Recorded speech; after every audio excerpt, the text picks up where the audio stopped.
നമസ്കാരം. Plantation corporation ഇന്ന് ഹൈക്കോടതിയെ സമീപിച്ച് ബഹുമാനപ്പെട്ട ഹൈക്കോടതി ഒരു ഉത്തരവ് പുറപ്പെടുവിച്ചിട്ടുണ്ട്.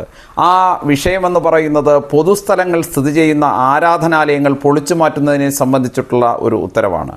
ഇന്ന് ബഹുമാനപ്പെട്ട ഹൈക്കോടതി ചീഫ് സെക്രട്ടറിക്ക് നിർദ്ദേശം നൽകുകയും അടിയന്തരമായിട്ട് സർക്കാർ ഭൂമിയിൽ അല്ലെങ്കിൽ പൊതുസ്ഥലങ്ങൾ സ്ഥിതി ചെയ്യുന്ന ആരാധനാലയങ്ങളെക്കുറിച്ചുള്ള കണക്കുകൾ ശേഖരിക്കാനും ബന്ധപ്പെട്ട ജില്ലാ ഭരണകൂടത്തിന് ജില്ലാ കളക്ടർമാർക്ക് നിർദ്ദേശം കൊടുത്തുകൊണ്ട് ഉടനെ തന്നെ 1 വർഷത്തിനകത്ത് ഈ ആരാധനാലയങ്ങളെല്ലാം പൊളിച്ചു മാറ്റുവാൻ വേണ്ടിയിട്ടുള്ള നടപടികളിലേക്ക് കൃത്യമായിട്ട് കടക്കണം എന്നുമൊക്കെയുള്ള നിർദ്ദേശങ്ങളാണ് ബഹുമാനപ്പെട്ട ഹൈക്കോടതി മുന്നോട്ട് വച്ചിരിക്കുന്നത്.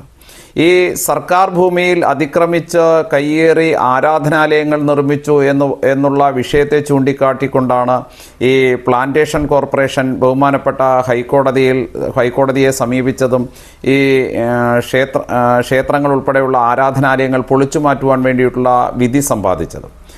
ഇത്തരത്തിലുള്ള ബഹുമാനപ്പെട്ട ഹൈക്കോടതിയുടെ ഇത്തരത്തിലുള്ളൊരു വിധി വരുന്ന സമയത്ത് ഈ പൊതുസ്ഥലങ്ങൾ സ്ഥിതി ചെയ്യുന്ന ആരാധനാലയങ്ങൾ പൊളിച്ചു മാറ്റുവാനുള്ള നിർദ്ദേശം വരുമ്പോൾ ആരെയാണ് ഏറ്റവും കൂടുതൽ ഈ വിഷയം ബാധിക്കുന്നത് എന്നുള്ളത് നമ്മുടെ മനസ്സിൽ ചില സംശയങ്ങൾ നൽകും.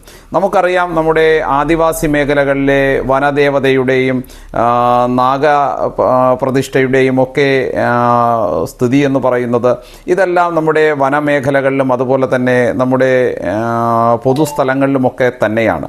ഒരുപക്ഷെ നാം കൃത്യമായിട്ട് കണക്കുകളെടുത്ത് പരിശോധിച്ചാൽ ഹിന്ദു സമാജത്തിൻ്റെ ഏറെക്കുറെ ക്ഷേത്രങ്ങളൊക്കെ നിലനിൽക്കുന്നത് ഇത്തരത്തിലുള്ള പൊതു ഇടങ്ങളിലൊക്കെയാണ് എന്ന് നമ്മൾ പറയേണ്ടി വരും.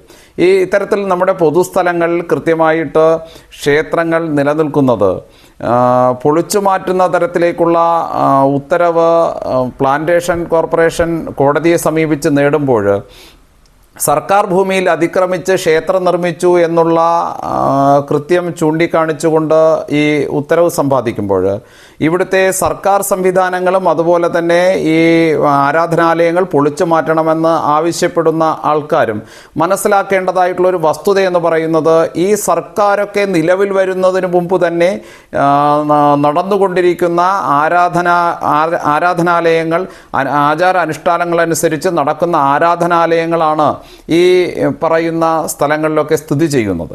അപ്പോൾ നമ്മുടെ ചിരപുരാതനമായിട്ട് നിലനിൽക്കുന്ന ആ പ്രദേശത്തിൻ്റെ ആ ദേശത്തിൻ്റെ ജനങ്ങളുടെ കുലദൈവതകളും അതുപോലെ തന്നെ അവരുടെ ജീവിതത്തിൽ പരമപ്രധാനമായിട്ട് കാണുന്ന അവരുടെ ഇഷ്ട ദേവീദേവന്മാരുടെയൊക്കെ പ്രതിഷ്ഠ നിലനിൽക്കുന്ന ആ പവിത്രമായിട്ടുള്ള സങ്കല്പങ്ങളെയും ആചാരങ്ങളെയും എടുത്തു മാറ്റുന്നത് വഴി കൃത്യമായിട്ട് അവരുടെ ജീവിത വ്യവസ്ഥയെ തന്നെ തകിടം മറിക്കുന്ന അല്ലെങ്കിൽ അവരുടെ ജീവിതത്തെ നിർണായകമായിട്ട് സ്വാധീനം ചെലുത്തുന്ന, നമുക്കറിയാം നമ്മുടെ പല നിർണായക നിമിഷങ്ങളിലും നമുക്ക് പെട്ടെന്നുണ്ടാകുന്ന അസുഖങ്ങൾക്ക് പോലും അല്ലെങ്കിൽ നമ്മുടെ ജീവിതത്തിൻ്റെ എല്ലാ പ്രതിസന്ധി ഘട്ടത്തിലും നമുക്ക് മനസ്സ് തുറന്ന് നാം പ്രാർത്ഥിക്കാനുള്ളത് നമ്മുടെ ഇഷ്ടദേവതകളുടെ അല്ലെങ്കിൽ ഇഷ്ട ദൈവത്തിൻ്റെ മുന്നിൽ മാത്രമാണ്. അപ്പോൾ നമ്മുടെ മനസ്സിന് ശാന്തി നൽകുന്ന, മനുഷ്യൻ്റെ മനസ്സിനെ സാന്ത്വനിപ്പിക്കാൻ വേണ്ടിയിട്ട് ഉതകുന്ന, നമ്മുടെ ആവാസ വ്യവസ്ഥയുടെ ഭാഗമായിട്ട് തന്നെ മാറിയിരിക്കുന്ന നമ്മുടെ ആചാരങ്ങളെയും അനുഷ്ഠാനങ്ങളെയെല്ലാം നശിപ്പിക്കുക എന്നുള്ള കൃത്യമായിട്ടുള്ള ഗൂഢാലോചനയുടെ ഭാഗമാണ് ഇത്തരത്തിൽ ബഹുമാനപ്പെട്ട ഹൈക്കോടതിയെ സമീപിച്ചതിൻ്റെ പിന്നിലുള്ള താല്പര്യം. ആ താല്പര്യം നിലനിർത്തിക്കൊണ്ടാണ് ഇത്തരത്തിലുള്ള നടപടികളിലേക്ക് പോകുന്നത്. ഞങ്ങൾക്ക് പറയാനുള്ളത് ഒന്ന് മാത്രമാണ്, ഈ സർക്കാരൊക്കെ നിലവിൽ വരുന്നതിന് മുമ്പ് തന്നെ നിലനിൽക്കുന്ന ഇത്തരത്തിലുള്ള നമ്മുടെ ആചാരാനുഷ്ഠാനങ്ങളിൽ അധിഷ്ഠിതമായിട്ടുള്ള ക്ഷേത്ര സംവിധാനങ്ങളെ തകർക്കുവാൻ വേണ്ടിയിട്ട് ഉദ്ദേശിച്ചിട്ടാണ് ഇത്തരത്തിൽ ഒരു ഉത്തരവ് നിങ്ങൾ നേടിയത് എങ്കിൽ ആ ഉത്തരവ് ഇവിടെ നടപ്പിലാകാൻ പോകുന്നില്ല. ആ ഉത്തരവ് നിങ്ങൾക്ക് 8 മടക്കി നിങ്ങളുടെ കക്ഷത്ത് തന്നെ വയ്ക്കേണ്ടതായിട്ട് വരും.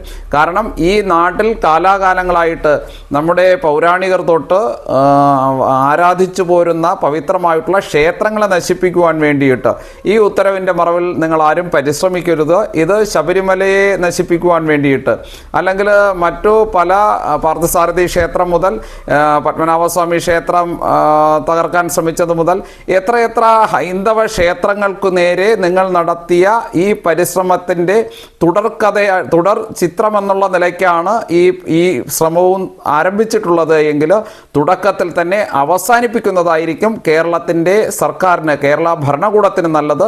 അതുമാത്രമാണ് ഞങ്ങൾക്ക് പറയാനുള്ളത്. ഇനി എന്തു വില കൊടുത്തും പ്രതിരോധിക്കേണ്ട ഒരു സാഹചര്യമുണ്ടായാൽ അത് കൃത്യമായിട്ട് പ്രതിരോധിക്കുക തന്നെ ചെയ്യും. നിയമപരമായിട്ട് കേരളത്തിൽ നിലനിൽക്കുന്ന ഇത് പൊതുസ്ഥലങ്ങളിൽ നിലനിൽക്കുന്ന ഹൈന്ദവ ആരാധനാലയങ്ങൾ സംരക്ഷിക്കുവാൻ വേണ്ടിയിട്ട്, നിയമപരമായിട്ടുള്ള സംരക്ഷണം ലഭിക്കുന്നതിന് വേണ്ടിയിട്ട് ബഹുമാനപ്പെട്ട ഹൈക്കോടതിയെയും വേണ്ടി വന്നാൽ അതിന് മുകളിൽ സുപ്രീം കോടതിയെയും ഞങ്ങൾ സമീപിക്കും. അതുപോലെ തന്നെ ഈ ക്ഷേത്രങ്ങളെ സംരക്ഷണം ഹിന്ദു സമൂഹത്തിന് വേണ്ടിയിട്ട് ഇവിടുത്തെ ഹൈന്ദവ സംഘടനകൾ ഏറ്റെടുക്കും എന്നുള്ള കാര്യത്തിൽ യാതൊരു തർക്കവുമില്ല. നന്ദി, നമസ്തേ.